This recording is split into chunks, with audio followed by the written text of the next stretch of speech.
Welcome to The Last Breakfast. Please enjoy the video.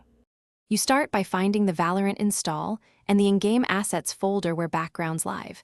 This is essential because you will overwrite files.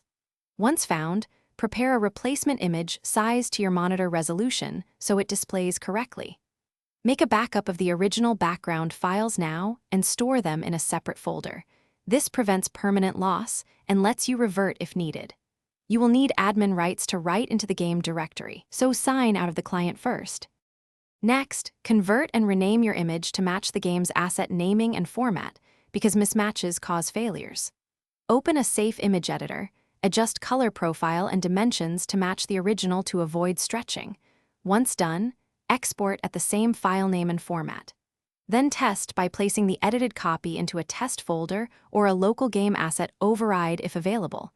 This helps you confirm visuals before replacing live files.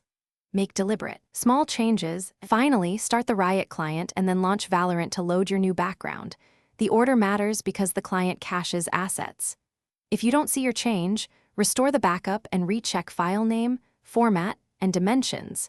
These are the most common issues.